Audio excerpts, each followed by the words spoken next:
Nama Ganjar dieluk-elukan dalam musyawarah kerja wilayah PAN di Jawa Tengah. Secara resmi, PAN Jawa Tengah telah menyatakan dukungan untuk Ganjar. Ganjar memang menjawab secara normatif, karena jawaban Ganjar yang menyatakan siap telah memantik polemik di tubuh PDIP.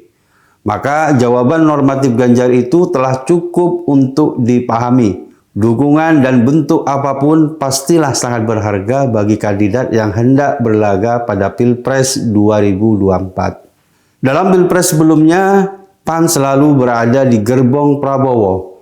Usut punya usut, ternyata itu karena tekanan dari Amin Rais. Setelah Amin Rais ditendang dari PAN, partai bergambar matahari itu merapat pada kabinet Jokowi. Selama ini, Amin memang jadi duri dalam daging di internal PAN. Bagaimanapun, dia salah satu tokoh penting dalam pembentukan PAN. Tapi, Amin Rais terlalu menguasai partai. Padahal, PAN bukan milik Amin Rais.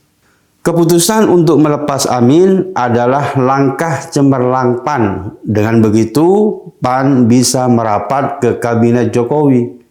Maka tidak aneh jika sekarang PAN menyatakan dukungan untuk Ganjar. Memang belum menjadi suara nasional, tapi dengan gestur Ketua PAN Zulkifli Hasan yang dekat dengan Ganjar, sudah bisa ditebak hasil akhir suara PAN nantinya. Kabar ini sekaligus menguatkan potensi merapatnya KIB ke Ganjar. Dengan kata lain, Ganjar pelan-pelan semakin kuat dukungannya dalam koalisi tersebut. PAN adalah representasi pemilih Muhammadiyah. Ceruk ini sangat penting, terutama bagi Ganjar. PAN bisa menjadi peredam isu-isu keagamaan.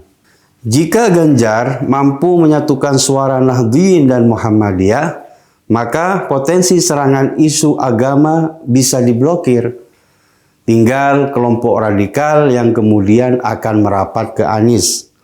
Jika itu terjadi, maka makin kuat label bapak politik identitas bagi Anies. Sebab hanya politik identitaslah yang dipahami kelompok semacam ini. Dengan merapatnya PAN, maka perebutan suara di kelompok Islam kota dengan PKS bisa dilakukan dengan maksimal. Ini juga akan memberikan tambahan suara yang signifikan dari kelompok Islam konservatif.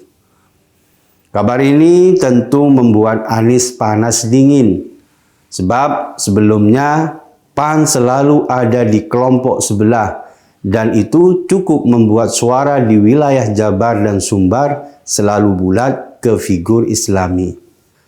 Ini juga terlihat di wilayah kelompok Islam konservatif lain. Dengan membelotnya PAN dari gerombolan ini, sedikit banyak itu akan memecah suara. Padahal selama ini Anies selalu merasa aman di wilayah Islam konservatif. Dia sudah dianggap sesuai dengan imajinasi politik mereka. Oleh sebab itu, Anies berusaha merangsek ke kelompok nasionalis atau ke kelompok tradisional.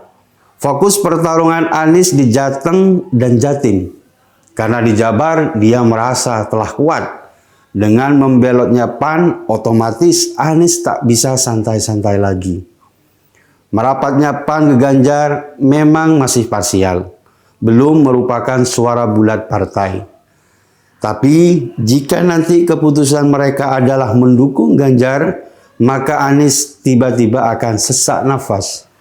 Sebab branding untuk kelompok Islam kota akan sangat kuat. Jika tidak, minimal itu dapat menghambat serangan politik identitas di kelompok oposisi. Itu artinya Anies yang sebelumnya santai-santai di Jabar akan berubah menjadi kerja keras. Anies memang terlihat jumawa setelah elektabilitasnya sempat naik 3%. Tapi itu mungkin kegembiraan sesaat. Jika nanti Ganjar telah pasti dideklarasikan oleh partai, elektabilitasnya akan meroket. Karena selama ini semua orang sedang menunggu. Pemilih Ganjar yang terdeteksi saat ini adalah pemilih loyal yang organik. Dan keputusan partai akan mengubah semua itu. Setelah kabar ini terdengar, bisa jadi Anies dan timnya tiba-tiba kelimpungan dan mengatur ulang strategi yang sudah dijalankan.